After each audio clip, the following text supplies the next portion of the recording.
대한민국의 대표 공항인 인천공항의 외국인 출국 심사대. 수십 명의 외국인들이 한국에서의 행복한 여행을 마친 듯 뿌듯한 표정으로 출국을 기다리고 있습니다. 그런데 단 한 명의 외국인만은 오히려 굉장히 화가 난 표정을 지은 채 인천공항의 출국 심사를 관리하는 한국인 직원과 손가락질을 하며 싸우고 있는데요. 다리라도 다친 듯 휠체어를 타고 있는 외국인 여성은 자신이 왜 출국을 금지당해야 하냐며 영문을 모르겠다는 화를 내고 있습니다. 그런데 바로 그 순간 출국 심사관리 직원이 외국인 여성에게 무언가를 건네게 되고 그것을 받아든 여성은 너무 놀라 입을 틀어막고는 당황한 표정을 짓고 마는데요. 과연 출국을 시도하려던 외국인 여성은 인천공항에서 무슨 일이 있었던 것일까요? 애국자 여러분, 영상 시작 전 좋아요와 불우이웃을 위해 끝까지 시청 부탁드립니다. 안녕하세요. 저는 이탈리아의 의류 대기업에서 디자이너로 활동하고 있는 생로랑이라고 합니다. 저는 얼마 전 너무나 소중한 기회로 한국인 디자이너와의 협업을 위해 인생에서 처음으로 한국 출장을 다녀오게 되었는데요. 사실 많은 사람들이 디자인과 의류에서 이탈리아가 어느 정도 앞서 나간다고 생각하고 있지만 최근에는 한국이 가지고 있는 전통 의복인 한복이 의류계에서 굉장한 인기를 타게 되면서 한복을 이용한 디자이너 협업을 원하는 이탈리아 회사들이 매우 많아지고 있습니다. 저희 회사 또한 이탈리아에서는 어느 정도 이름 있는 대기업 의류 회사에 속하지만 최근에는 한국의 한복을 널리 알리면서도 한복이 가지고 있는 아름다움을 이용한 디자인의 옷들을 많이 생산해내고 있기에 한국으로의 출장을 가게 되는 횟수가 부쩍 늘게 되었습니다. 그래서 그런지 저희 회사 직원 중 대부분의 사람들이 한 번씩은 한국을 방문했을 정도로 한국으로의 디자이너 출장은 빈번해지게 되었지만 유일하게도 저는 직원 중 단 한 번도 한국을 경험해보지 않은 유일한 직원 중 한 명이었습니다. 한국을 가기 싫었던 것은 아니었으나 회사에서 직접 디자인을 담당하는 저희 업무 때문에 도저히 해외로의 출장을 시도할 시간이 나지 않았고 항상 회사 디자인실에 갇혀 이번 의류쇼의 경향을 분석해 새로운 디자인을 만들어내야 하는 고통스러운 작업을 해야만 했기 때문입니다. 하지만 아주 우연하게도 의류쇼의 비수기 시즌에 맞춰 저는 한국으로의 너무나 감사한 출장 기회를 얻게 되었고 바로 약 3개월 전 한국의 종로에 있는 경복궁으로 출장을 가게 되었습니다. 단 한 번도 한국을 경험해보지 못한 저에게 도착하자마자 펼쳐진 눈앞에 인천공항은 디자인의 나라. 이탈리아를 압도할 정도로 감각적인 건물들과 쾌적한 공항 시설이 저를 반겨주었는데요. 한국으로 떠나기 전 저와 간단한 출장 회의를 나눴던 의류회사 동료들은 한국의 유명한 도시로 한복과 접점이 많은 종로의 경복궁으로 가라는 조언을 해줬었는데 저는 공항에 도착하자마자 그만 넛을 잃고 말았습니다. 특히 이탈리아에서와 달리 너무나 차별화되어 있던 것은 오직 겉모습과 도시미관에만 치중한 이탈리아와 달리 한국은 이러한 모든 것들이 기본적으로 충족되는 것은 물론 건물들과 공용시설들까지 하나하나 사람들이 실제 편리하게 사용할 수 있도록 도시 자체가 계획되어 있었다는 사실입니다. 인천공항은 이탈리아에서는 상상조차 할 수 없던 무료로 휴대폰을 충전할 수 있는 장소들이 수십 곳이나 있었고 이에 더해 심지어 몇몇 한국인들은 노트북까지 꽂아놓은 채 그것이 훔쳐갈까 전혀 염려되지 않는지 근처에서 편하게 커피를 마시고 있었기 때문입니다. 말 그대로 한국에서는 자기의 업무와 생활에만 집중하면 됐고 이탈리아에서처럼 길거리에서 강도를 만날까 혹은 나의 물건이 나도 모르는 사이에 없어지지 않을까와 같은 에너지 낭비를 하지 않아도 돼서 정말 너무나 좋았습니다. 저 또한 한국에 도착하기 전에는 한국이 대단한 나라라고는 하지만 다른 선진국인 미국이나 제가 태어난 이탈리아만 할까 생각하기도 했는데 한국에 도착하자마자 단 30분 만에 저는 제가 가지고 있던 상식 자체가 뒤집어지고 말았습니다. 공항 어디를 가나 쾌적함과 깨끗한 시설이 이어졌고 저는 한국의 공항이 너무 매력 있어 조금 더 구경하고 싶었지만 어쩔 수 없는 출장의 일정으로 곧바로 저와 만나기로 회의를 했었던 한국인 디자이너분을 만나기 위해 종로로 향하게 되었습니다. 종로로 이동하는 과정 중 처음 이용해 본 한국의 공항철도라는 시설은 제 인생에서 제일 깨끗한 열차 시설이었고 너무나 놀랍게도 자리마다 휴대폰과 노트북을 충전할 수 있는 전기 이용 시설이 있는 것은 충격적일 정도였습니다. 이탈리아에서도 이러한 시설이 아예 없는 것은 아니나 정말 비싼 열차의 티켓을 구매해야만 이용할 수 있을 정도였고 이마저도 제대로 관리하지 못해 전기 콘센트 시설 자체가 고장이기에 제대로 된 전기 충전 시스템 이용이 되지 않는 경우가 많은데요. 하지만 한국의 공항철도는 어떤 좌석으로 이동해도 이러한 시설을 사용할 수 있어서 저처럼 전자기기를 많이 이용해야 하는 해외 출장 외국인들에게는 공항철도가 천국과 다름이 없었습니다. 또 하나 이해할 수 없었던 것은 기차 내부에 굳이 큰 짐을 놔두지 않아도 된다는 사실인데요. 이탈리아의 열차 이용 시설에서는 자신의 몸과 짐이 조금이라도 떨어지게 되면 눈앞에서도 짐을 도둑 맞는 것이 현실인데 한국의 공항철도는 어째서인지 여행 캐리어를 따로 놔두는 공간이 자리에 앉는 장소와 분리되어 있었기 때문입니다. 그래서 그런지 사람들이 앉아있는 좌석의 공간에는 큰 짐이 없어 더욱 쾌적한 상태를 유지하고 있었고 좌석 사이사이를 걸어 다니는 것에도 아무런 문제가 없었죠. 하지만 만약 이탈리아에서 한국과 같은 짐 보관 시스템을 활용했더라면 여행용 캐리어가 눈 깜짝할 사이에 사라지는 것이 대부분이었을 텐데 한국의 공항철도에서는 제가 종로로 이동하는 약 1시간의 시간 동안 그 누구도 제 짐을 건드리지 않았습니다. 그야말로 한국에서 지내는 시간이 길어질수록 신세계와 같은 경험들이 저희 머릿속을 강타하기 시작했고 왜 저희 직장 동료들이 한국으로 가는 저의 출장을 그렇게나 부러워했는지 이해할 수 있게 되었죠. 그런데 약 1시간의 시간이 걸려 도착한 한국의 종로라는 도시는 저의 예상과 전혀 다른 도시의 모습을 가지고 있었습니다. 마치 영화에서 본 것만 같은 아름다운 동양의 미가 합쳐진 한옥들이 이제 막 기차에서 내린 저의 눈앞에 너무나 아름답게 펼쳐져 있었기 때문이죠. 저와 디자이너 협업을 계약한 한국인 디자이너분이 종로라는 도시로 와줄 수 있냐는 제안을 해서 종로에 오게 된 것이었는데 뜻밖에도 종로는 종로와는 전혀 다른 한국의 아름다움을 느낄 수 있는 너무나 매력적인 도시였습니다. 저는 지하철역을 나오자마자 한국의 한옥들을 가까이에서 보기 위해 종로의 길거리들을 걸어 다녔습니다. 그런데 길을 걸어 다닐수록 너무나 이상한 점이 눈에 띄기 시작했습니다.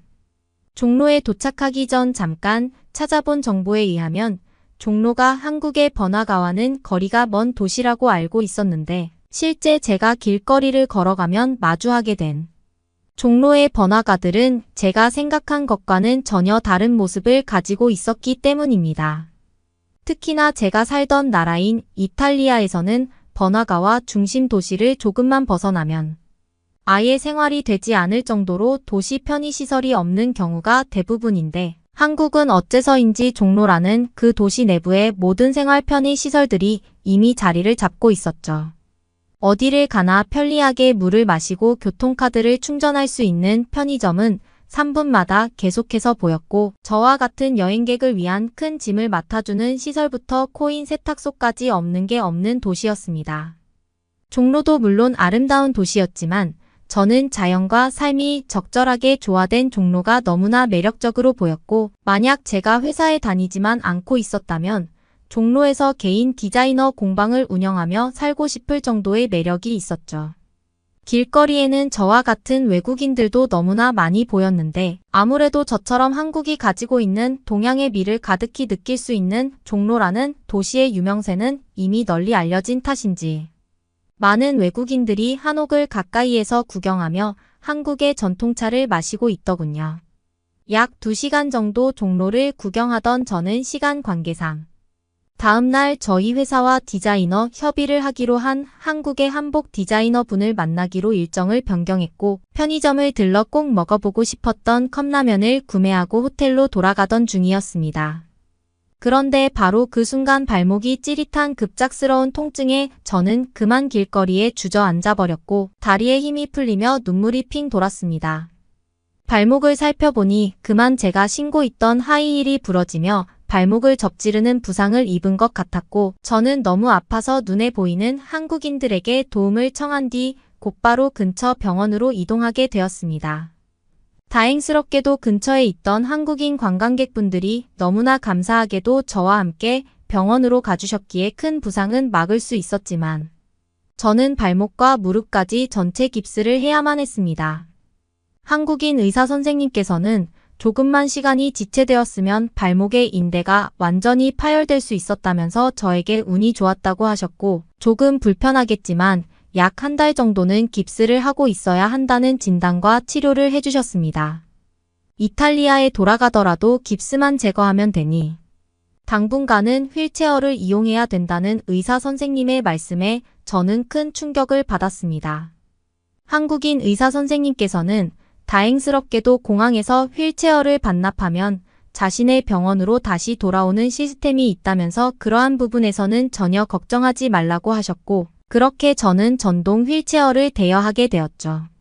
다음날 한국인 한복 디자이너분과의 협업회의가 있었기에 저는 그 회의를 망치고 싶지 않았고 곧바로 깁스 치료를 마친 뒤 난생 처음 이용하는 전동 휠체어를 타고 호텔로 돌아와 내일 있을 협업회의를 준비하기 시작했습니다. 다행스럽게도 손이 아닌 발이 다친 것이었기에 회의를 준비하는 것에는 전혀 지장이 없었고 또 호텔을 관리하는 한국인 직원분들이 저의 이동을 도와주셔서 어느 정도 편하게 호텔에 입실할 수 있었죠. 다음날 진행된 한국인 한복 디자이너와의 회의는 순조롭게 마무리 지어졌고 저희 회사는 약 3개월 동안 한복을 모티브로 한 디자인 상호 판매를 확정 지을 수 있었습니다.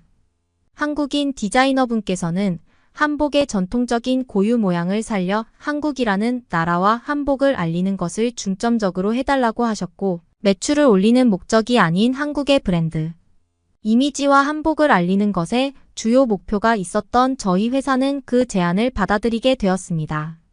그만큼 한복이라는 의류 자체는 현재 의류계에서 너무나 큰 상징성을 가지고 있었고 최근 많은 의류 대기업들의 주목을 받고 있던 아이템이었죠. 모든 회의를 마친 뒤 발목이 괜찮냐는 한국인 디자이너분의 걱정을 뒤로하고 저는 곧바로 호텔로 돌아와 업무를 마무리하기 시작했습니다. 아름다운 종로를 조금 더 둘러보고 싶다는 생각은 있었으나 이미 다리를 다쳐 휠체어로 이동하는 저에게 여행할 수 있는 기력은 남아있지 않았고 곧바로 업무를 정리해 이탈리아로 돌아가야겠다는 계획을 가지고 있었죠. 인생 처음으로 한국에 왔던 것이지만 부상 때문에 빨리 돌아가야 된다는 사실이 계속 마음에 걸렸습니다. 그렇게 짐을 챙겨 곧바로 공항으로 이동하게 된 저는 다행스럽게도 공항철도의 휠체어 운행 도움을 받아 어느 정도 편리하게 공항에 도착할 수 있었습니다. 곧바로 저는 출국장으로 향했고 수화물 서비스를 이용해 짐을 맡긴 뒤 출국 검사를 진행하게 되었습니다. 그런데 저희 출국 심사를 도와주던 한국인 직원분의 표정이 어딘가 불편해 보이더군요. 저는 처음에 내가 무언가 잘못한 게 있나라는 생각에 어색한 한국어로 직원에게 무슨 문제가 있냐며 질문을 했고 제 말을 들은 한국인 직원분은 다소 당황한 표정을 짓더니 어딘가로 전화를 걸기 시작했습니다. 출국 심사를 앞둔 사람을 앞에 두고 전화를 거는 한국인 직원의 태도에 굉장히 화가 났지만 저는 그동안 한국에서의 좋았던 기억을 망치고 싶지 않았기에 그저 가만히 직원의 다음 대응을 기다리고 있었죠. 그런데 바로 그 순간 누군가 저의 뒤에서 제 이름을 부르는 소리가 들렸습니다. 휠체어에 타고 있어 뒤로 돌아보는 것이 힘들었던 저는 고개만 돌려보았고 그곳에는 약 2명의 한국인 공항 직원분들이 두 손을 모은 채 저에게 인사를 건네고 있었죠. 이것이 무슨 상황인가 싶어 당황한 저의 표정을 확인한 한국인 직원분은 저에게 유창한 이탈리아어로 죄송하다는 말을 건네며 상황을 알려주었습니다. 한국인 직원분은 저에게 대여 휠체어를 이용하고 계시는지 모르고 출국 심사를 진행했다는 말과 함께 곧바로 공항에 다른 휠체어로 변경해 주겠다면서 제가 타고 갈 비행기 좌석도 휠체어 전용 좌석으로 바꿔주겠다는 놀라운 말을 해주시더군요. 이것까지는 한국인 직원분과 공항의 시스템이 굉장히 친절하다고 생각할 수 있었지만 충격적인 것은 그 다음이었습니다. 갑자기 약 2명의 한국인 직원분이 저의 휠체어를 직접 이동시켜주겠다면서 저의 양해를 구한 뒤 직접 저를 비행기 출국 장소로 에스코트 해주셨기 때문인데요. 저는 당황스러운 마음에 한국에는 원래 이런 시스템이 있냐고 물어보았습니다.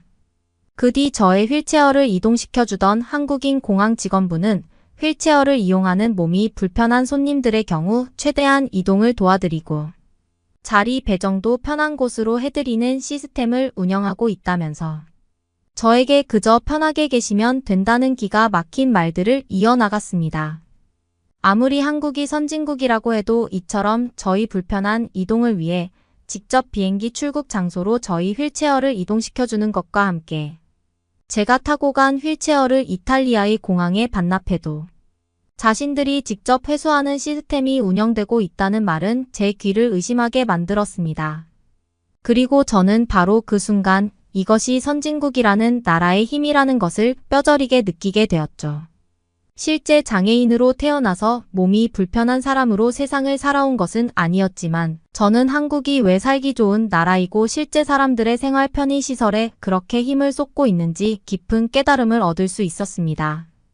한국인 직원분들의 도움으로 안전하게 출국 비행기에 도착할 수 있었던 저의 주위에는 휠체어를 타고 있는 다른 노인분들이 저와 똑같이 한국인 공항 직원분들의 도움을 받아 안전하게 출국 장소에 도착해 있었습니다.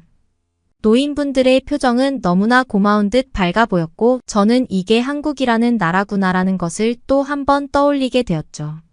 그 뒤 이탈리아로 돌아와 한국의 한복 디자인 프로젝트를 진행한 저는 제가 한국의 공항에서 겪은 경험을 떠올려 회사의 한복을 전문으로 담당하는 글로벌 매니저가 되고 싶다는 제안을 하게 되었죠. 저의 경험들과 이야기를 들은 회사에서도 약 한 달간의 회의 끝에 저에게 한국 지역을 담당해 달라는 글로벌 매니저 승인을 해주셨고 저는 그 뒤 일주일에 한 번씩 제가 좋아하는 나라인 한국을 방문해 다양한 한복 디자이너 분들과 많은 프로젝트를 진행하고 있습니다. 인천공항 직원분들의 고마움에 저는 그 뒤 저를 도와주셨던 공항 직원분들에게 저희 프로젝트였던 한복 디자인 옷을 전달드렸고 작은 다과도 선물로 드렸죠. 앞으로 어떻게 될지 모르겠으나 한국에서 계속 남은 인생을 살아가고 싶은 저에게 한국만큼 살기 좋은 나라는 없는 것 같습니다. 여러분은 어떻게 보셨나요? 응원과 격려의 한마디씩을 댓글로 남겨주시기 바랍니다. 사연자분들께 전달해드리겠습니다. 실제 사연 제보를 받고 있습니다. 채택되신 분께는 작은 선물도 보내드리고 있습니다. 저희의 사연이 여러분의 하루의 작은 힘이 될 수 있었으면 좋겠습니다. 감동적인 사연을 주변 분들과 이야기 나눠보세요. 더욱더 좋은 영상으로 다시 찾아뵙겠습니다. 아니, 이 노래는 네가 어떻게 이 노래를 아는 거야? 여기 한 호주의 가정집에서 한국의 30년도 더 지난 노래를 듣고 눈물을 흘리는 한 중년 여성이 있습니다. 이 노래가 뭐길래 주체할 수 없이 눈물을 흘리고 있는 건지, 그리고 이 노래는 무슨 노래인지 오늘의 사연을 바로 시작하겠습니다. 안녕하세요. 저는 호주의 한 시골 마을 케언즈라는 곳에서 태어난 크리샤라고 합니다. 지금은 다 큰 딸도 있고 이제는 어느 정도 여유롭게 살고 있지만 어린 시절엔 늘 배고팠던 기억밖에 없어요. 저는 일찍 돌아가신 아버지 때문에 홀어머니와 함께 어려운 유년 시절을 보낼 수밖에 없었거든요. 저희 아버지는 제가 어렸을 적 대장암에 걸렸다는 사실을 알게 되셨고 병을 앓게 되었을 땐 이미 상황이 많이 악화되어 있는 상태였습니다. 아버지는 2개월간 병원 치료에 수술도 받고 어머니도 지극정성으로 간병했지만 결국은 어린 저를 두고 세상을 떠나셨어요. 고작 2개월밖에 안 되는 시간이었지만 그때 들어간 병원비와 치료비로 어머니는 전 재산을 다 쓰고도 모자라 여기저기 대출까지 받아 아버지가 돌아가시고 남은 건 어마어마한 빚뿐이었죠. 그 이후 어머니는 닥치는 대로 돈이 될 만한 건 전부 다 하셨습니다.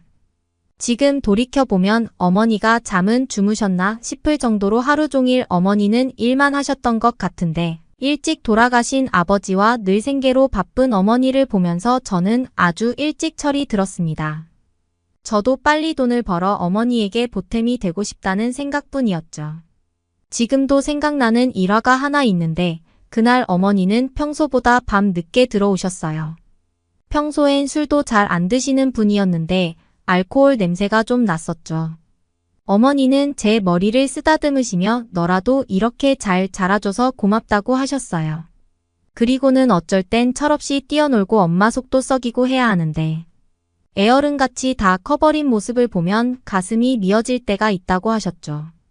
그날 어머니는 눈물을 펑펑 흘리셨고 저도 그런 어머니가 애달파 보여 눈물을 흘리고 안아드렸어요.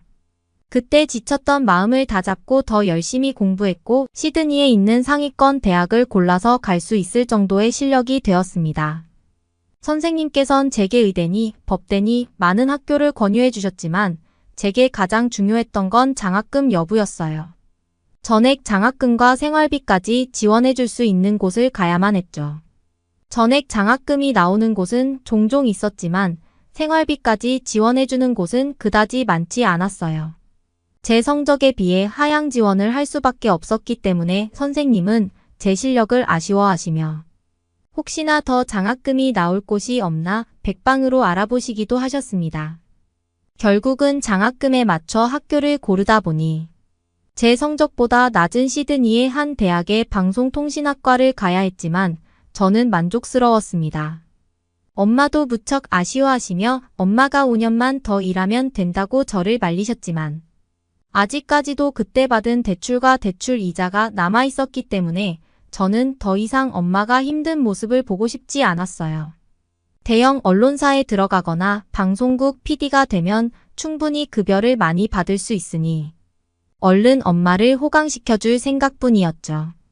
그렇게 저는 대학 시절 내내 호주의 대형 언론사에 취업하기 위해 밤낮 없이 공부했고 졸업하자마자 직장을 구할 수 있었어요.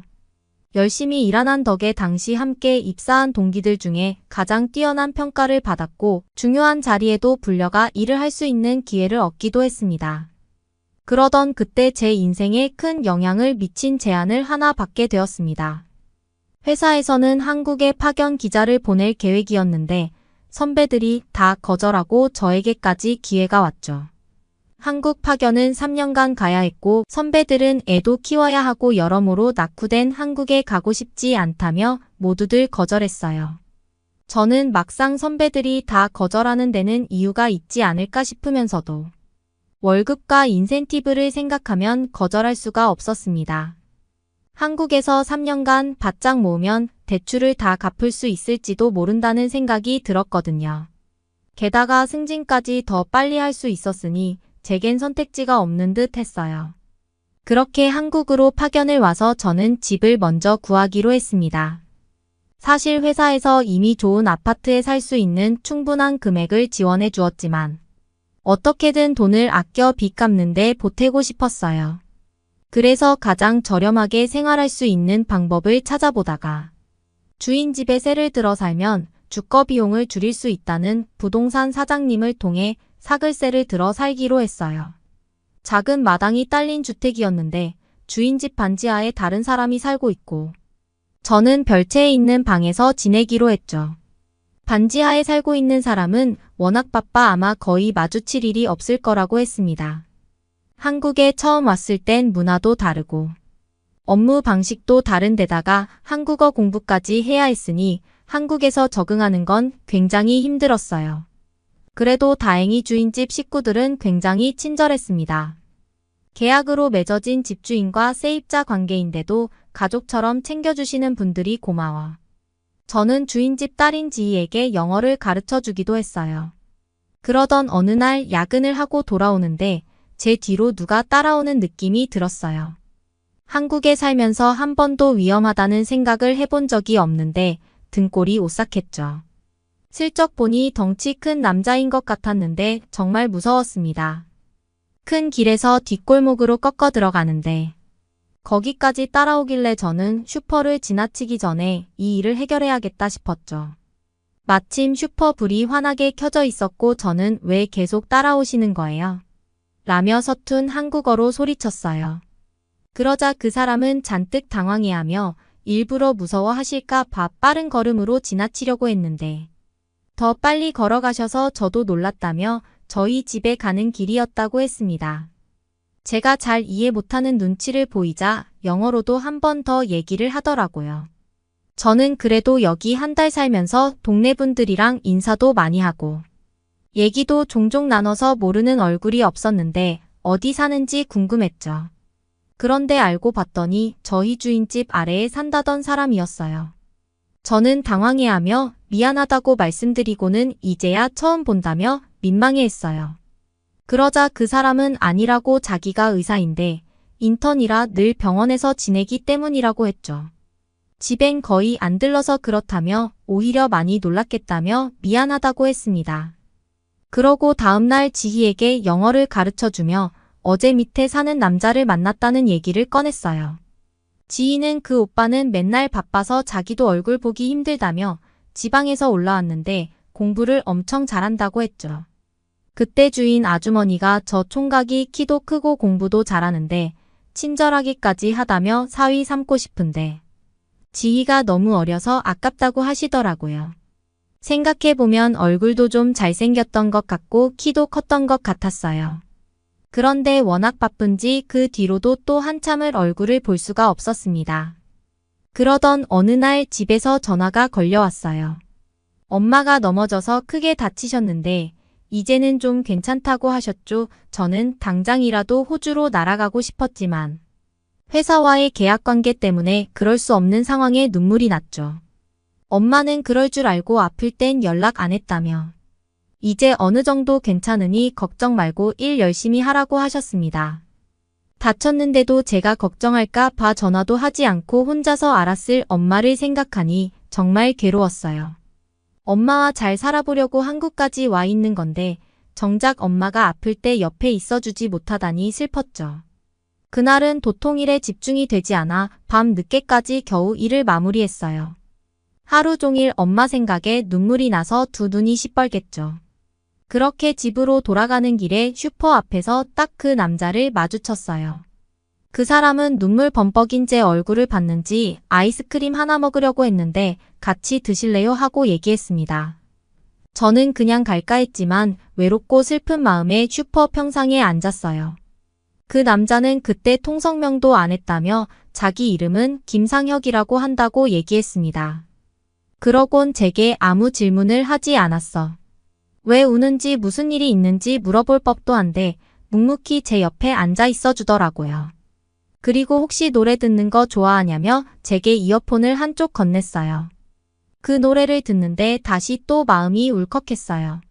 한국어가 서툰 탓에 정확한 가사는 알 수 없었지만 그날 하루 종일 속상했던 제 마음에 위로가 되는 노래였어요.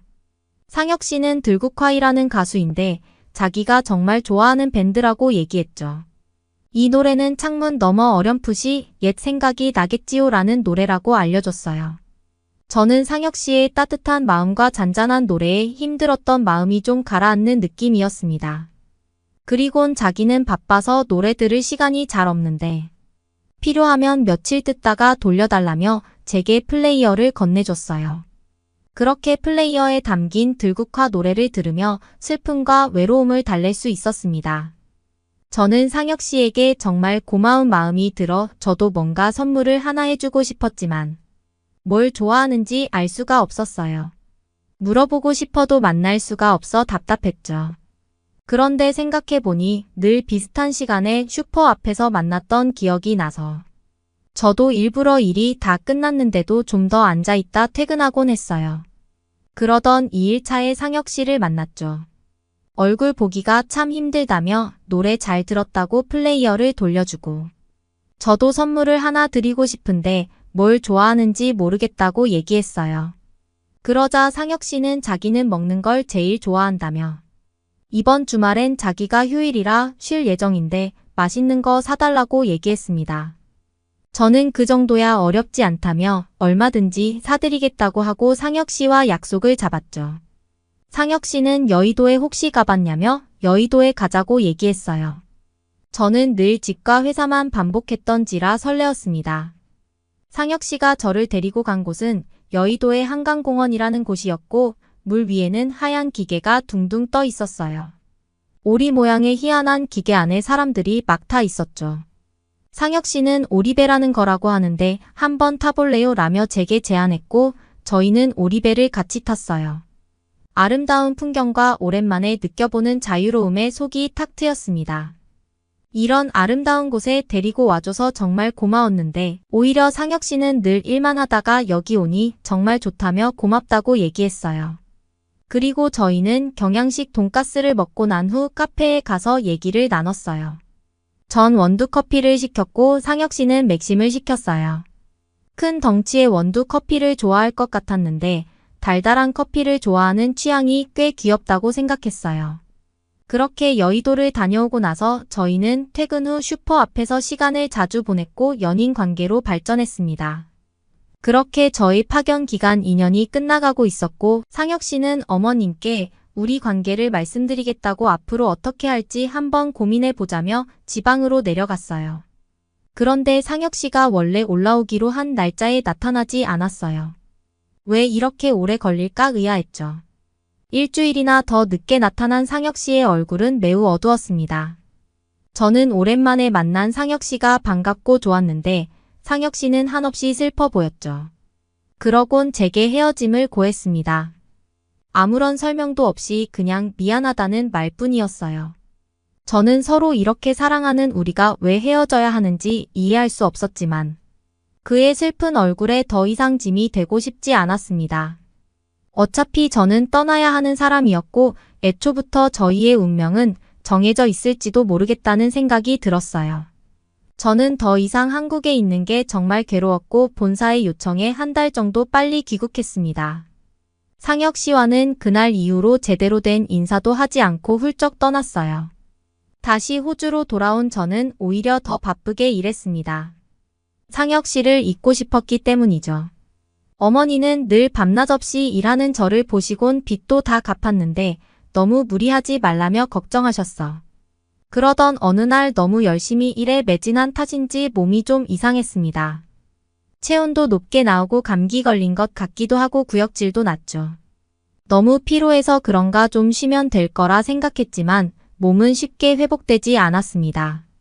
그런 저를 보고 제 옆자리에 앉은 동료가 그러다 사람 쓰러지겠다며 오늘은 꼭 병원에 한번 가보라고 했습니다. 저도 더 이상은 무리라는 생각이 들어 병원에 방문했죠.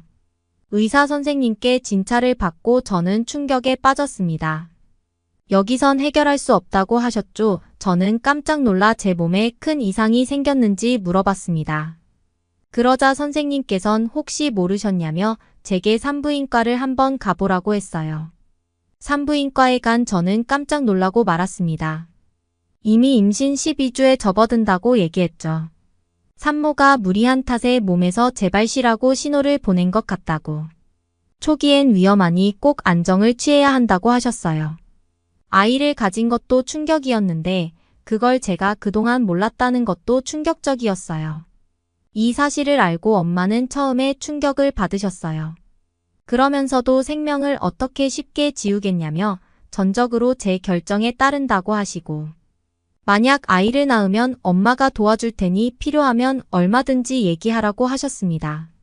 저는 오랜 걱정 끝에 아이를 낳기로 결정했고 저희 딸 줄리아는 정말 씩씩하게 잘 자라주었습니다. 어머니의 도움으로 육아도 일도 둘 다 그럭저럭 해낼 수 있었죠. 어린 딸 줄리아는 늘 아빠를 궁금해했지만 저는 한국 사람이었다는 것밖엔 설명해 줄 수 없었습니다. 저는 상혁 씨를 잊고 싶었지만 줄리아가 자라면 자랄수록 상혁 씨의 얼굴이 보여 더 그리웠죠. 그땐 왜 헤어지자는 그의 말에 도대체 이유가 뭐냐고 묻지도 않았을까 후회도 남았습니다. 그래도 이미 30년의 세월이 흘렀고 다시는 볼 수도 만날 수도 없는 사람 후회해서 뭐 하나 싶었습니다. 아마 그 사람은 저를 잊고 잘 살고 있겠거니 싶었죠. 그러던 어느 날 줄리아의 방에서 흘러나오는 노래에 저는 깜짝 놀랄 수밖에 없었습니다. 그건 들국화 노래였어요.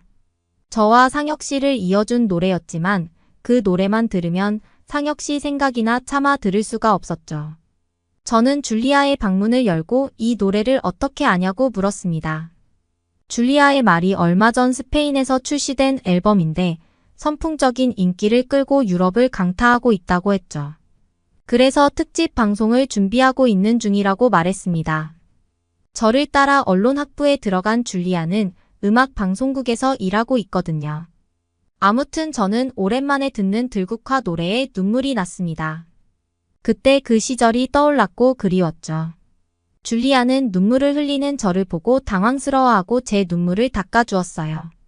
조용히 저를 달래주는 줄리아가 갑자기 불쑥 꺼낸 말에 저는 당황했습니다. 줄리아는 엄마만 괜찮다면 한국에 한번 가보고 싶다고 했어요. 엄마를 이렇게 혼자 내버려둔 아빠는 밉지만 나의 한쪽 뿌리는 한국이지 않냐며 어떤 나라인지 궁금하다고 했습니다.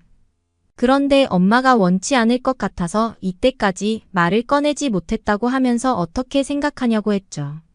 아직도 아빠가 그립고 보고 싶은 거냐고 물었어요. 저는 줄리아에게 전혀 그런 게 아니라며 그냥 그때 아름다웠던 엄마의 젊은 시절이 떠올라 눈물이 났던 거라고 했어요.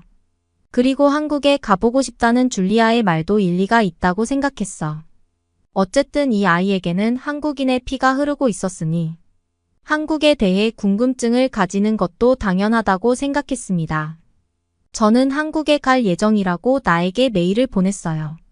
그때 제게 영어 과외를 받았던 지희와 지인의 식구와는 종종 연락을 주고받았어요.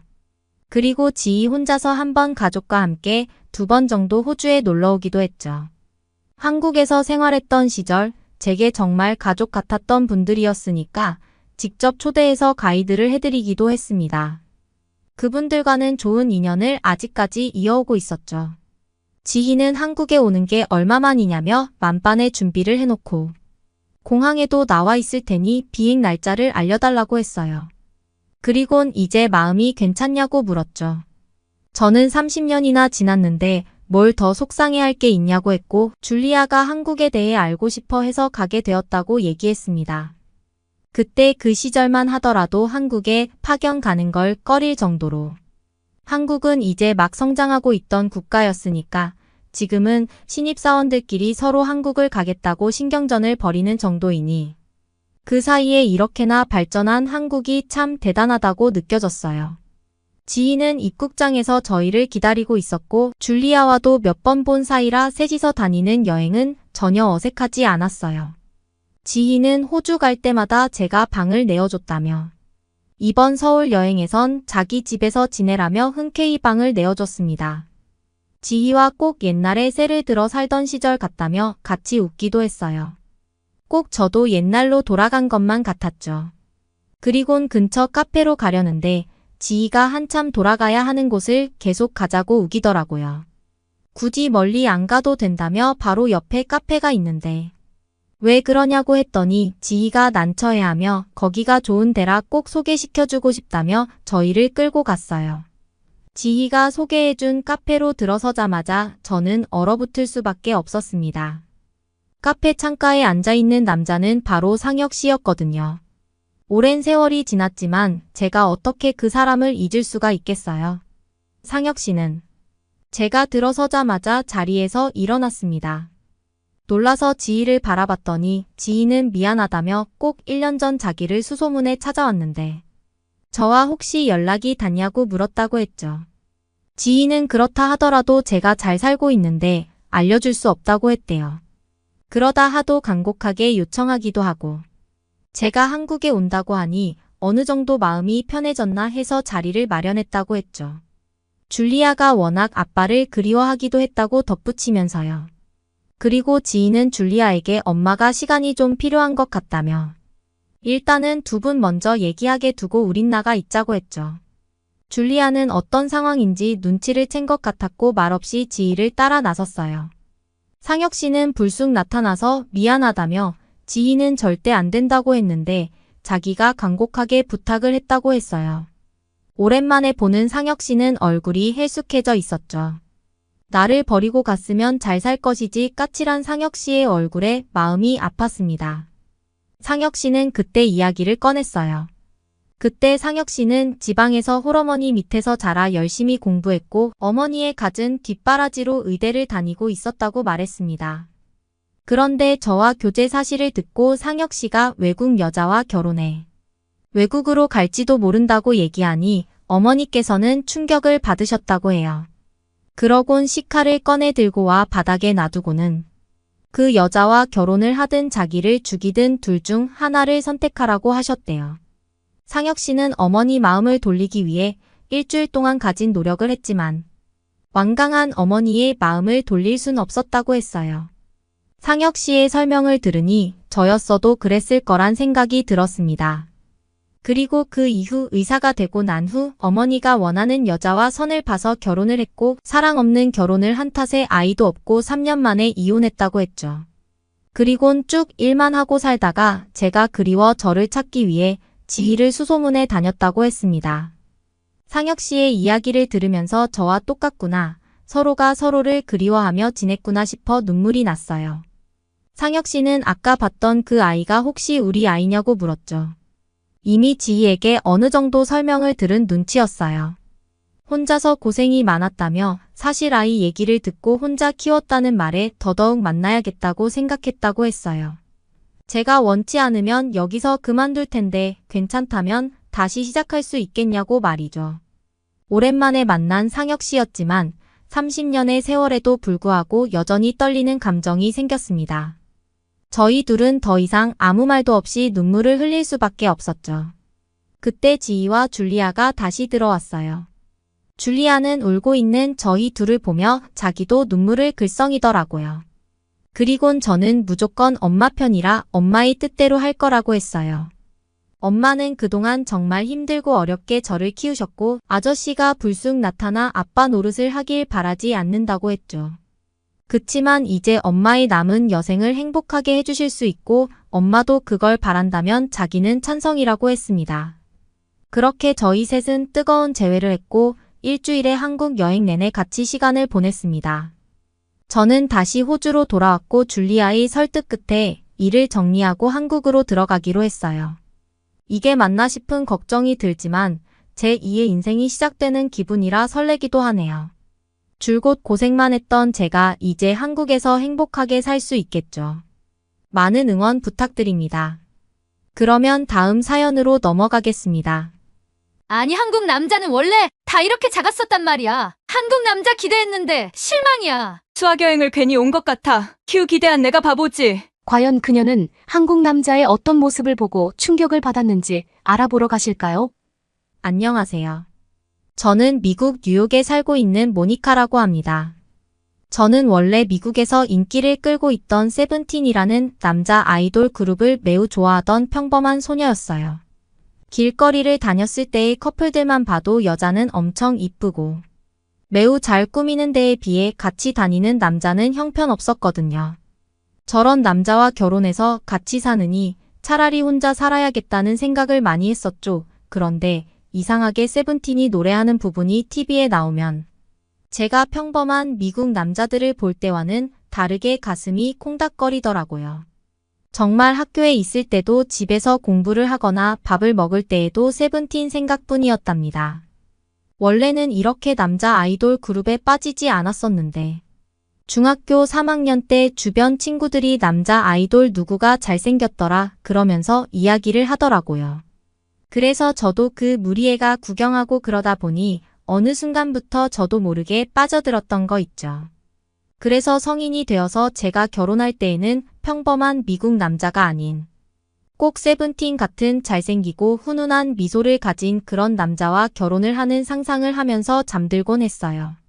이런 생각을 하면 세븐틴 가수들이 꿈에 나오기도 해서 진짜 하루 내내 행복했었거든요. 그런데 어느 날부턴가 갑자기 음악 방송에 제가 좋아하던 세븐틴이 아니라 한국에서 유명하다는 BTS라는 그룹이 나오는 날이 훨씬 더 많아지기 시작한 거예요. 솔직히 처음에는 제가 좋아하는 세븐틴이 나올 수 있는 방송 분량을 BTS가 다 뺏어간 듯한 기분이 들어서 정말 속상했어요. 제 생각에는 하루 종일 음악 방송에서 세븐틴을 보여줘도 모자라다고 생각했거든요. 그런데 여자 마음과 가을 하늘이라고 누군가 이야기했죠. 사실 미국에서는 여자 마음은 갈대라는 표현은 쓰지 않아요. 대신 여자 마음과 가을 하늘이라는 속담이 있는데 여자 마음이 바뀌기에 쉬운 가을 하늘처럼 바뀌기에 쉽다는 뜻이에요. 아무튼 제가 고등학교 3학년이 될 때까지 3년 동안 결혼하고 싶고 꿈까지 꾸는 수준으로 좋아했던 세븐틴 대신 BTS가 조금씩 눈에 들어오기 시작했어요. TV에서 워낙 많이 보이다 보니 멤버들의 무대를 어느 날 우연히 보게 되었는데 아니 멤버 전원이 자세히 보니 각자의 개성이 뚜렷하게 잘생기고 게다가 노래 실력까지 엄청난 거 아니겠어요. 사실 미국에서는 저 정도로까지 모든 면에서 완벽한 그룹을 찾는 건 불가능에 가까웠어요. 굳이 찾아보자면 애니메이션 캐릭터에 불과했죠. 하지만 BTS는 아니더라고요. 비주얼, 노래 실력, 춤 실력, 게다가 팬 서비스까지도 모든 면에서 다 완벽했어요. 특히 그중 진이라는 멤버가 유독 눈에 띄더라고요. 그날부터 저는 제가 그동안 짝사랑하던 세븐틴에게는 미안하지만 BTS 출신의 진이라는 멤버에게 제 사랑을 대신 주기로 결심했어요. 사실 세븐틴은 지금 봐도 잘생기긴 했어요. 하지만 진은 잘생긴 것뿐만 아니라 노래도 엄청나게 잘하는 게 아니겠어요.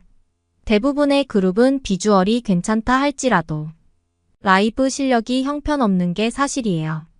그 특유의 불안정한 목소리가 사실 라이브 무대에서는 거슬리는 경우가 많았거든요. 게다가 팝송이라도 부르는 날에는 팬이었던 제가 봐도 영어 발음이 원곡과 너무 달라서 도저히 못 들어줄 지경이었어요. 그래도 팬심으로 그럴 수 있지 하면서 넘어갔었죠. 하지만 BTS는 아니었어요. 진뿐만 아니라 멤버 전원이 춤이 엄청나게 과격해서 분명 숨이 찰 것 같은데도 음원과 전혀 차이가 없는 라이브 실력을 보여주더라고요. BTS 덕분에 한국 남자들에 대한 환상이 엄청나게 커져 있었어요.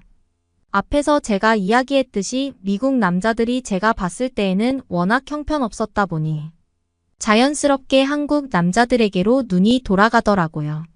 이때부터 제 꿈은 이재진 같은 멋진 한국인 남자친구를 만들어서 사귀는 걸로 바뀌게 되었죠. 근데 제 평범한 일상생활 속에서는 한국인 남자친구를 사귈 수 있는 계기가 전혀 없었어요. 그래서 인터넷을 검색하다 보니 아니, 한국 남자들도 미국인 여고생한테 엄청 호감을 갖고 있다는 게 아니겠어요. 제 꿈을 이룰 수 있겠다 싶은 희망이 보이더라고요. 그래서 제 꿈을 이루기 위해 이때부터 한국어 공부를 엄청 열심히 했죠. 그리고 한국에서 많이 쓰는 메신저 어플인 카카오톡을 설치했어요. 그 다음 저는 미국에 사는 여고생이고 언어 교환을 하고 싶다면서 오픈 카톡방을 하나 만들었죠. 그러자 엄청 많은 사람들이 저에게 연락을 해오는 게 아니겠어요. 이렇게 많은 사람들의 연락을 한 번에 받아본 적이 없던 전 매우 당황했어요. 하지만 정신을 차렸죠. 이 와중에 이상한 사람들도 분명히 있을 테니까요. 그래서 한 사람씩 대화를 몇 번 해봤는데 아니나 다를까 이상한 사람들이 정말 수두룩하게 있더라고요. 한 명 한 명 차단을 하다 보니 마지막으로 한 사람이 딱 남더라고요. 그래서 유일하게 남은 이 사람과 여러 대화를 나눠봤는데 다행히 유일하게 정상적인 사람이었어요. 자기도 똑같이 미국어를 배우고 싶어서 들어오게 되었다는 거 있죠. 그때부터 저희는 카카오톡으로 여러 가지 대화를 나눴어요. 그렇게 대화를 나누다 보니 자연스럽게 친밀도가 올라가게 되었고 너무 궁금한 나머지 한번 만나보자는 이야기를 제가 했죠. 그런데 이 사람이 제가 살고 있는 뉴욕에 교환학생으로 와서 지내고 있다는 거 아니겠어요.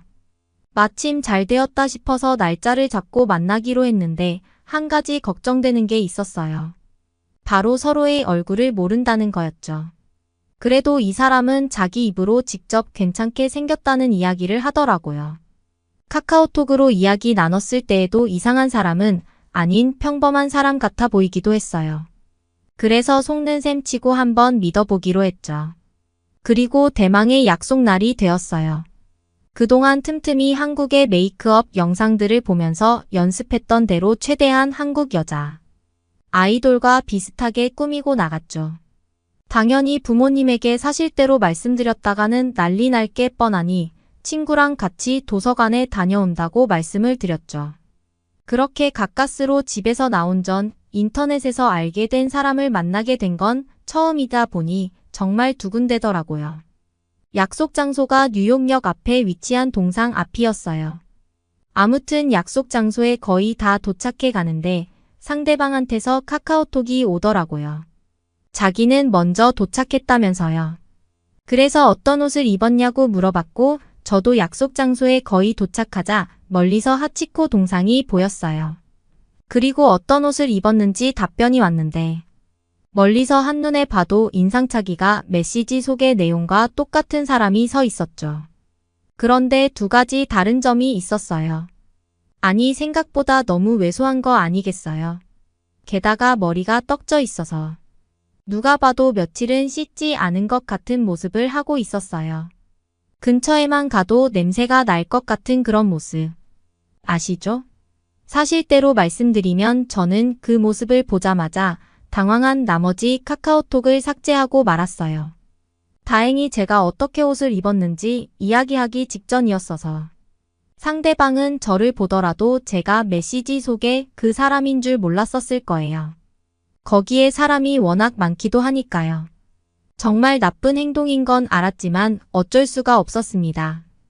제가 아까 이야기했던 BTS의 진이 한국 남자라고 할지라도 평범한 한국 남자들까지 모두 진과 같을 수 없다는 건 저도 알아요.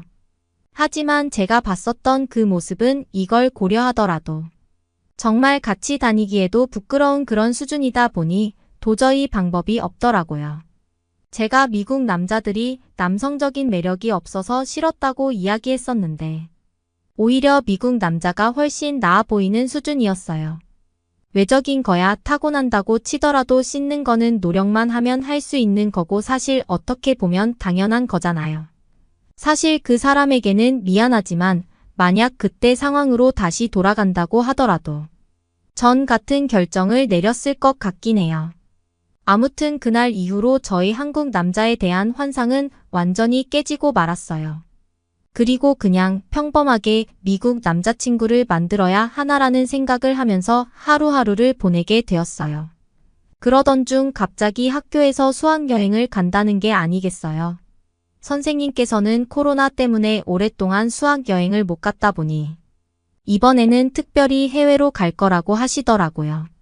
게다가 학생들이 직접 투표로 선정한 곳으로 수학여행을 갈 거라고 하셨어요. 학생들끼리 들뜬 마음에 열띤 토론을 했고 결과적으로 여러 가지 후보지가 나왔어요. 후보는 최종적으로 3나라였는데 중국과 한국, 싱가폴 이렇게 3나라였어요. 저는 후보지에 나온 나라 중 싱가폴로 가고 싶었어요. 사실 중국은 여러분들도 아시겠지만 저희 미국과는 사이가 매우 좋지 않거든요. 미국에도 중국인 관광객들이 가끔 보일 때가 있는데 정말 질서도 안 지키고 시끄럽고 그렇다 보니 중국은 싫었어요. 그 다음 후보지는 한국이었는데 원래 갖고 있었던 한국에 대한 이미지가 저번에 연락했던 남자를 만난 이후로 정말 추락해버렸거든요. 그래서 오히려 중국보다도 가기 싫었던 곳이 한국이었어요. 유일하게 남은 싱가포르 나라 자체가 크기가 작은 편이긴 하지만 굉장히 깨끗하다고 하더라고요. 사람들도 무척이나 친절하고요. 그렇다 보니 유일하게 별단점이 없이 장점만 있는 곳인 것 같아 한번 경험해보고 싶다는 생각을 했죠. 그래서 싱가폴로 투표를 마친 전 투표 결과를 보고 절망하고 말았습니다. 하필 중국보다도 가고 싶지 않았던 한국이라니. 차라리 한국에 갈 거면 수학여행 자체를 안 가는 게 낫겠다는 생각이 들 정도였죠. 하지만 선생님께서는 수학여행에 가지 않으면 학교에서 하루 종일 내내 공부만 해야 한다고 하시길래 하는 수 없이 가야겠다는 생각을 하게 됐죠. 사실 한국으로 간다는 말에 부모님도 정말 걱정이 많으셨어요. 한국 자체도 사실 저희 미국과 사이가 좋지 않잖아요. 저희 엄마는 심지어 한국으로 수학여행을 갔다가 돌 맞고 돌아오는 거 아니냐면서 유독 걱정을 하셨죠. 물론 저는 뉴스가 아닌 인터넷을 주로 보다 보니 미국이 과거에 저지른 실수가 엄청 많고 한국에게 매우 큰 상처를 줬다는 사실을 알고 있었어요. 게다가 미국이 그런 실수를 저질렀다고 할지라도 한국인들은 이유 없이 지나가는 미국인에게 돌을 던지는 행위를 하지 않는다는 사실 역시 알고 있었죠. 하지만 한국 남자가 키가 작아서 남자로서 매력이 없고 씻지 않는다는 편견은 그때까지도 사라지지 않았어요. 제가 저희 부모님께 학교에서 하루 종일 공부만 하는 것보다는 차라리 수학여행 가는 게 낫다는 말씀을 드리자 부모님께서는 마지못해 보내주겠다고 하셨죠. 그렇게 수학여행 가는 게 확정되고 마침내 수학여행 가는 날이 되었죠. 별 기대 없이 친구들과 함께 한국으로 향하는 비행기에 올라탔고 인천공항이라는 공항에 도착을 했어요. 제 예상대로 미국인이라는 이유로 저희에게 돌을 던지는 그런 사람은 없더라고요. 그런데 제 예상과 다른 점도 있었어요. 생각보다 공항 자체가 무척이나 깨끗하고 거대하다는 거였죠. 편의시설은 또 어찌나 잘 갖춰져 있던지요. 목이 말랐고 마침 편의점이 보이길래 선생님께 물을 사러 편의점에 가겠다고 말씀을 드렸어요. 그런데 선생님이 웃으면서 인천공항 같은 곳에는 무료로 물을 마실 수 있는 정수기가 설치되어 있다는 거 아니겠어요? 미국은 기본적으로 저런 정수기가 공항 같은 공공장소에는 거의 없다 보니 항상 동전을 들고 다녀야 하거든요. 그래서 그 동전으로 자판기에서 물을 사서 마셔야 하죠. 인천공항에는 미국과 다르게 누구나 목마를 때 이용할 수 있는 정수기가 있다는 게 참 좋았어요. 한국이 요즘 들어 잘 사는 나라라는 건 알았지만 인천공항을 봤을 때 제가 그동안 TV에서 봐왔던 그 어떤 공항보다도 웅장하고 화려했어요. 그런데 그 와중에 중국인 관광객들은 인천공항에서까지 엄청나게 시끄럽게 여러 단체끼리 몰려다니면서 다른 사람들에게 피해를 주고 있더라고요. 이때부터 슬슬 중국이 아닌 한국에 오게 되어서 오히려 다행이라는 생각이 들었죠. 한국이라는 나라가 제가 상상하는 거 이상으로 잘 살고 발전된 선진국이라는 사실이 바로 느껴졌어요. 공항에서 공항철도를 타고 서울로 이동을 하는데 지하철 역시 인천공항과 마찬가지로 엄청나게 깨끗한 거 있죠. 특히 서울 쪽으로 가다 보니 바다 위를 건너는 순간이 있었는데 이 순간은 정말 잊지 못할 것 같아요. 선생님께 여쭤보니 이건 영종대교라는 다리라고 하셨죠? 그리고 지하철 안에 타고 있는 한국 남자들이 제가 생각했던 그 모습이 전혀 아닌 거 있죠. 하나같이 키도 엄청 크고 어깨도 넓어서 무척이나 듬직해 보이더라고요. 게다가 피부까지 관리가 잘 되어 있는 걸 보니 엄청 매력적으로 보였어요.